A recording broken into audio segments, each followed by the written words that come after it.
I'm Audrey, 29 years old, living in Austin, Texas. I manage an independent bookstore, a job that's far from flashy but one I take pride in every time I close the books at the end of the week. And for the past 2 years, I was in love with someone named Chase. A man I once thought would be my safe harbor after so many storms. We met at a small gathering at a mutual friend's house. Chase stood by the bar and smiled like he'd known me for years. He worked in digital media. Always busy, always full of stories about big clients, deadlines, and strategy. I used to think, I'm so lucky to be loved by someone so smart and ambitious. At first, it was so sweet I felt like I was living inside a Norah Jones song. On weekends, he'd drive me out to coffee spots outside the city, hold me when I was drained after a long day. He once made me his first lasagna, though I ended up sipping Pepto-Bismol at midnight because it was way too salty. Still, I laughed, because that was Chase, the man. Then things started to change. Casual remarks, comments that seemed harmless, until they weren't. Are you sure that dress looks okay on you? I'm just being honest. You should try a different hairstyle. This one makes your face look rounder. Most people your age already know what they're doing. Every time, I told myself, he's just being blunt, don't overreact. I believed mature relationships required honesty, even when it stung. Chase never told outright lies, but he had a gift for turning the truth into something sharp-edged. I started noticing he never invited me to work events. He always said, that environment's not right for someone outside the industry. And truthfully, I didn't mind. I didn't need to impress anyone. But a part of me still wished he would acknowledge me the way I always proudly stood by him. Then, on a Friday, he sent me a text. Dinner with my agency group tomorrow. You're coming, dress smart. I reread that line at least 10 times. In 2 years, it was the first time he'd ever invited me to a work night out. I smiled like a kid and booked a nail appointment instantly. That night, I stood in front of the mirror, adjusting my new olive dress from Nordstrom, soft curls framing my face, nude pink lips, just the way Chase liked. I didn't dress to impress his friends. I dressed so he would look at me and think, she belongs here. I arrived at the restaurant at 6:10, just 5 minutes late due to traffic. Chase was already seated with 3 people, 2 men, 1 woman. He glanced up, eyes flicking past me like I was a server. You finally made it, he muttered. No hug, no smile. I sat down, carefully placing my bag beside me, trying to ease the tension with a light joke. Was there a dress code I missed? I was afraid I might have overdressed. Chase gave me a slow once-over and said flatly, So, you chose that dress? I heard a knife clink against a plate. The woman looked away and the 2 guys stifled a laugh. I bit my lip, resting my hand on my lap to steady myself. I had waited 2 years for this invitation, to finally be seen beside him in public, but in that moment it hit me. I wasn't invited to be respected. I was invited to be compared. The atmosphere at Allura, a restaurant where most guests ordered truffle pasta just to post it on Instagram, turned ice cold around our table. Chase had morphed into someone I barely recognized. He now only focused on Bryce, the loud blonde with arched brows, and Mitchell, the lanky one with black-rimmed glasses. They were classic agency types, crisp white shirts and endless stories about 6-figure deals. And me? I was the unnecessary extra. Chase went on and on about his upcoming campaign, how he secured a $12,000 budget for a single TikTok, and how hard he had to fight to win over the client. I didn't try to jump in, not because I had nothing to say, but because every time I opened my mouth, he cut me off. When Mitchell asked what I did, I smiled and said, I manage a small bookstore on South Congress. We also run a weekly book club. Chase chuckled, didn't even look at me. Instead, he turned to Bryce. She's great at organizing rainbow-colored book displays. All 3 of them laughed. Not loudly, not cruelly, just enough to make my face burn like I'd been slapped. I set my water glass down, clutched my napkin. I'm a manager too, I said slowly, just in a different setting. Chase smirked. Well, everyone has their own definition of that word. I turned away so no one would see my eyes glisten. I once believed Chase respected my independence. that even if my job didn't sparkle, it had worth. But tonight it was clear he didn't think so. The entrees arrived, beef tartare for Chase, steamed salmon for me, but no one really touched their food. I pushed mine around my plate. Chase kept talking about a meeting with a very difficult Italian creative director, and how his handling of it made his boss nod in admiration. I looked at him, and for the first time, I didn't recognize the man across from me. When the server brought the check, Chase grabbed it first. He glanced at it, and then slid it across the table toward me. "I'm taking care of that," he said casually, as if I were his assistant, not his girlfriend of 2 years. I thought I misheard. I waited for a grin, a wink, something to break the strange tension, but nothing came. Before I could speak, he said, louder, "Actually, I've been meaning to talk to you about this. Tonight's a good time since we have friends here." I turned to look at him. "I don't think we're right for each other anymore. I don't feel attracted to you the way I used to, and I'm tired of forcing this relationship. We should end it." My heart skipped a beat. I tried to smile, but my lips trembled. "Are you serious?" Chase stood up, draped his blazer over his shoulder.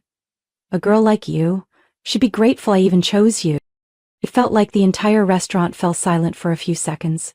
Bryce and Mitchell quickly stood up, avoiding eye contact. The three of them walked out, leaving me, my olive dress, and a bill just under $360. Most of it wine I didn't even touch. The waiter approached, giving me a sympathetic glance. I nodded, pulling out a credit card that had already been maxed out since last month. I don't remember how I signed the receipt or how I managed to walk out of that restaurant without breaking down. I sat in my car for nearly 20 minutes, engine off, just staring at the sidewalk bathed in yellow streetlight, asking myself, how could someone who once claimed to love me humiliate me like that? I got home close to 11 p.m., each step in heels a stab of pain. But it was Chase's final words that hurt more. "A girl like you should be grateful."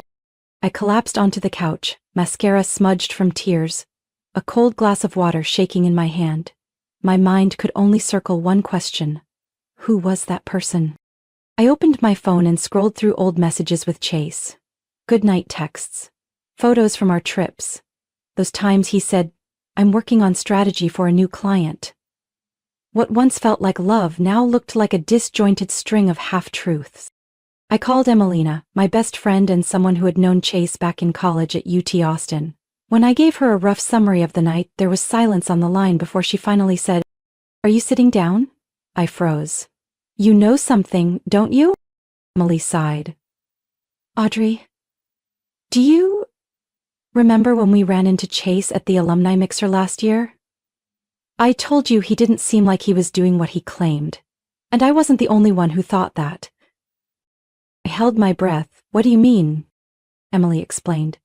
Within their college circle, many people said Chase had always exaggerated about his work, even back then.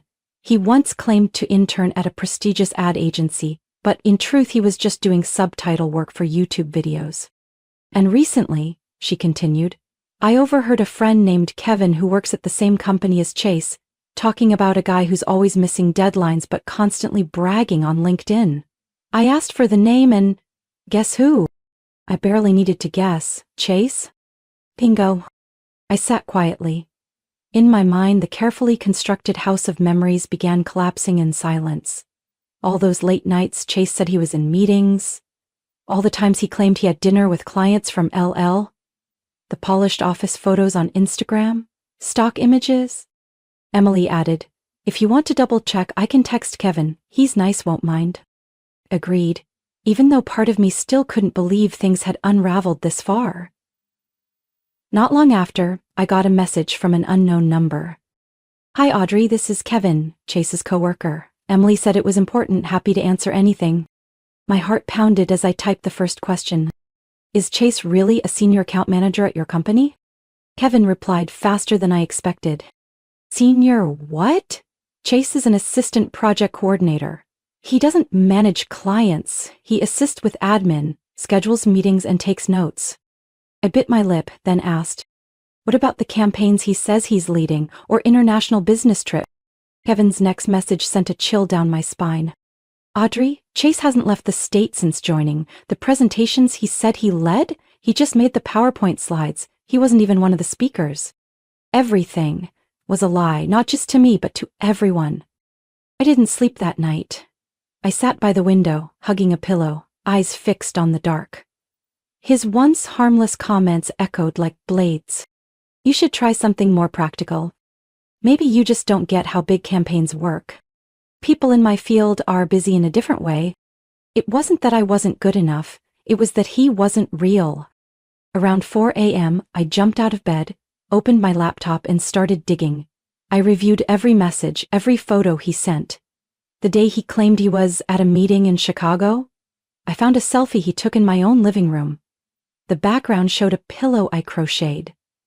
The company HQ photo, pulled straight from their website. Identical, pixel for pixel. I had no more tears left.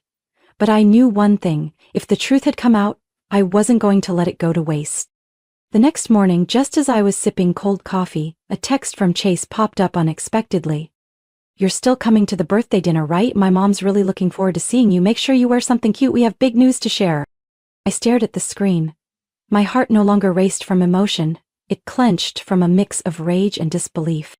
Big news? With whom? With the person he abandoned at a restaurant like she didn't exist?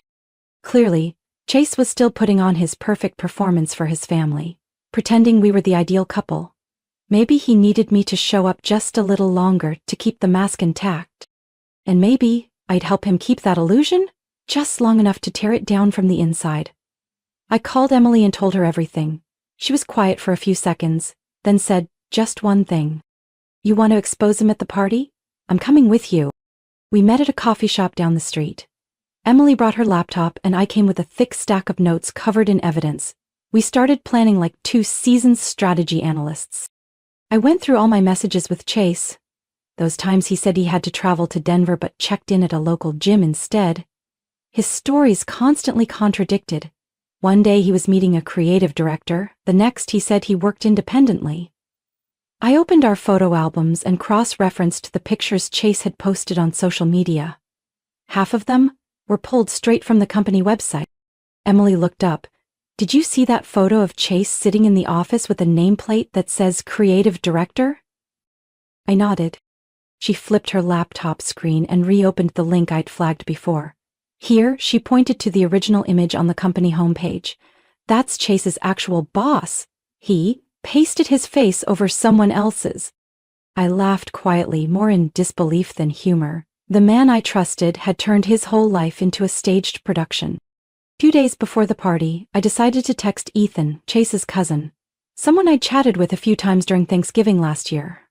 I didn't say much, just casually asked if the family knew anything about Chase's work. Ethan replied almost instantly. His mom's been telling relatives Chase is about to become a VP of marketing. His dad says he's planning to propose to you soon. There's extended family coming in from Dallas for the party. I closed the phone and swallowed the surge of frustration rising in my chest. This wasn't just lying. Chase was constructing an entirely fake life. And he was dragging me into it as a prop. I knew I couldn't walk into that party empty-handed. That evening, Emily came over with a USB drive. She had pulled chat transcripts, screenshots from Chase's LinkedIn profile, and most importantly, a voice recording from Kevin stating clearly, Chase is just an assistant. He doesn't lead any campaigns and has been formally warned twice for taking credit for others' work. We also prepared printed copies, just in case his family didn't believe me. Every piece of evidence was dated, sourced, and undeniable. As I debated whether to bring the USB or just the physical file, Emily looked at me and said, You don't have to explode at the party. Just let the truth speak for itself. Sometimes, when told calmly, the truth is what breaks people the fastest. The day before the birthday party, Chase texted again. My parents can't wait to see you. Everyone still thinks we're the perfect couple. Don't do anything you'll regret. Stared at the last part, you'll regret. No, Chase, I don't regret anything. I only look forward to seeing your face when you realize your performance is over. Saturday afternoon. I stood in front of the mirror wearing a simple black dress, the one Chase once called plain, and reapplied my lipstick, hands slightly trembling. Emily gave my shoulder a gentle squeeze, her eyes sharp with purpose. "You don't need to say much," she said. "Let the truth do the talking." I arrived at Chase's house at exactly 6:15. It was in the northern suburbs of Austin, the place I had visited a few times for holidays. Warm yellow light spilled from the windows, and the smell of grilled meat and apple pie floated through the air. Chase's 31st birthday party. Everyone was there. The door opened and Mrs. Lorraine, Chase's mother, pulled me into a warm hug like I was still the perfect girlfriend she had always adored. "We've been so excited to see you. Chase said you two have something special to share, right?" I smiled. "Yes, just a little something." I walked into the living room, every eye turning toward me. Chase stood in the center of the crowd in a white shirt and navy blazer. He froze when he saw me, but quickly recovered, flashing that familiar smile as if nothing was wrong. "I knew you'd come," he whispered, stepping closer. "Just don't make a scene, okay?" I responded with a polite smile. "It's just a family gathering, right?" Laughter echoed through the room. Glasses clinked. Chase returned to his confident self, launching into his performance. He chatted with Uncle Tom and Aunt Becky about his upcoming promotion to senior marketing strategist next quarter. With another cousin, he bragged about business trips to Chicago and New York. Everyone nodded in admiration. Chase painted a glowing picture of his future, as if he were talking about someone else entirely. I stayed silent, waiting for the perfect moment. And then the doorbell rang. The room paused. Mrs. Lorraine went to answer it. Her voice carried back in surprise. "Oh, hello, dear. Kevin, is that you?" Kevin, Chase's former coworker, the one I contacted through Emily, walked in wearing a crisp shirt, holding a small folder in his hands. Chase froze. I stepped forward, deliberately raising my voice so the entire room could hear. "Chase, didn't you say there'd be big news tonight? Or maybe Kevin should help you share it instead?" A hush swept through the room like a wave. Chase gave a forced smile. "This isn't the time. What are you doing?" Kevin looked around, gave a polite nod to everyone, then said, "Sorry to interrupt the party, but considering some of the things Chase has been saying lately, I think it's time for a few clarifications." Chase lowered his wine glass, his expression shifting from defensive to panicked. Kevin opened a folder in his hands and pulled out a stamped employment verification letter. Chase is not a director. He's not a team lead. His official title is Project Coordinator Assistant, and he's never led any major campaign despite what he's claimed. A small gasp came from Aunt Becky. Kevin continued. In fact, Chase is currently in his final probationary period after being warned 3 times for inflating accomplishments and taking credit for others' work. Chase lunged forward to grab the documents, but he was too late. I held up a printed photo. The office picture Chase once posted where he had photoshopped his own face over his boss's. "I can show everyone the original photo from the company website," I said, "and dozens of messages from the past 2 years full of contradictions and lies." Mrs. Loren turned pale. Mr. David, Chase's father, quietly set down his wine glass.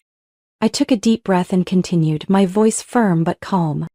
"I once trusted and loved this man, until the night he invited me to dinner with his friends, publicly humiliated me, broke up with me on the spot, and left me with a bill of over $300 at a high-end restaurant."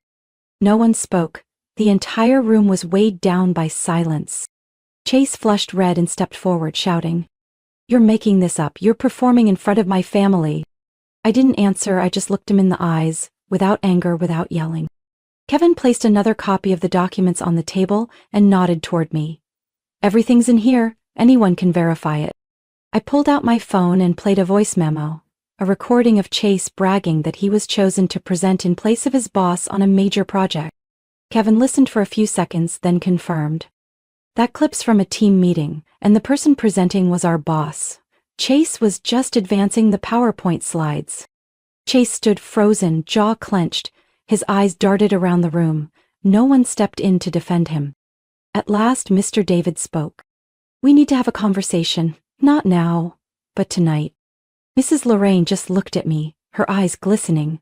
As for me, I felt still inside, not smug, not victorious, just like a truth had finally come to light, one that should have been seen long ago.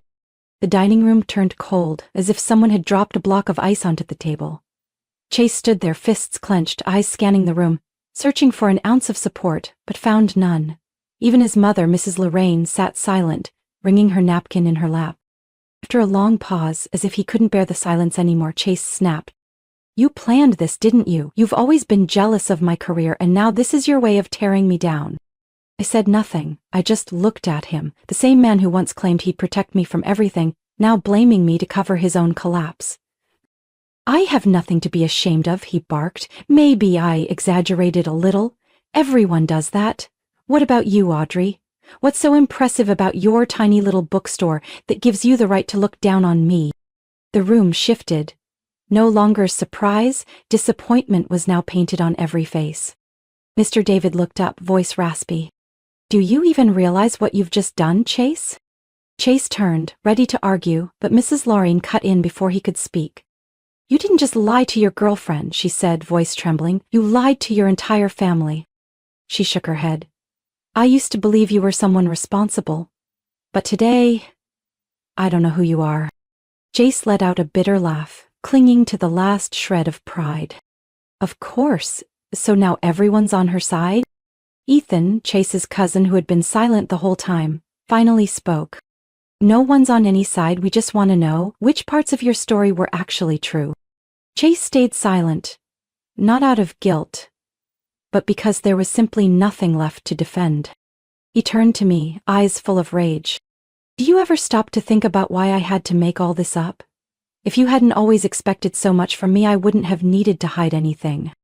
I finally spoke, calm and clear. "Chase, I never asked you to be anyone else. I just wanted you to be real, and you couldn't do that." Chase shoved his chair back, the legs screeching across the tile floor. "That's enough. I don't need to sit here for this." He stormed through the living room and slammed the front door so hard a small picture frame on the wall tilted sideways. The room fell silent again. Mrs. Lorraine stood up, eyes red, and quietly made her way to the kitchen. She didn't say anything to me, but as she passed, she gently squeezed my hand. And that was enough to warm my heart. A few minutes later, she returned, holding the birthday cake. I could still see the frosting letters, "Happy Birthday, Chase." There was a pause. No one knew what to do with the cake meant for the man who had just stormed out after a meltdown. But then Dina, Lorraine's cousin, gave a small laugh. "Well, we already baked it, might as well eat it, right?" Soft chuckles began to ripple around the table. Mr. David nodded slowly and said, "We can't change what just happened, but at the very least, we can sit down and face it." And so everyone sat back down. Me, the person who had just laid bare a brutal truth, should have felt empty, out of place, but I didn't. Mrs. Lorraine offered me the first slice of cake. Kevin raised his glass toward me. Ethan poured me a cup of hot tea, and everyone welcomed me back to the table like I had never been pushed out of the party. I ate that first bite in silence. It didn't taste as sweet as I remembered from last year, but it tasted honest, unpolished, without pretending to be anything else. After the party, I helped Mrs. Lorraine with the dishes in the kitchen. She turned to me, her voice soft but firm. "Thank you for not staying silent." I squeezed her hand gently and smiled. "Thank you for being willing to see the truth." The next morning, I still felt the strange afterglow of emotions from the night before. Part relief, part confusion. I didn't know what I expected after everything, but it definitely wasn't 13 missed calls from unknown numbers. I glanced at my phone. 1 call from Mrs. Lorraine, 1 from Ethan, 2 from Kevin, and 5 from a number I knew all too well, Chase. I opened the voicemail inbox. The first voice was Mrs. Lorraine's, trembling. "Sweetheart, please call me back. Chase, he lost control last night. I'm sorry if he bothered you. Please just let me know you're safe." I gripped my phone tighter. The next message was from Kevin, urgent. "Hey Audrey, Chase posted your home address online. I just saw it in a shared Facebook group we use at work. I already reported it to the admin and took a screenshot. You should let your building manager know immediately." A chill ran down my spine. It wasn't Chase's anger that scared me. I was used to how quickly he could pivot from charismatic professional to blame anyone but himself. But posting my home address online, that was a line I could not allow him to cross. I called building management immediately. Within minutes they stationed someone at the front desk and updated the list of banned visitors. I locked my doors, pulled the curtains shut, and set my phone to silent. But my mind? It wouldn't rest. By late morning the doorbell rang. I peeked through the peephole and saw two people I hadn't expected, Mrs. Lorraine and Ethan.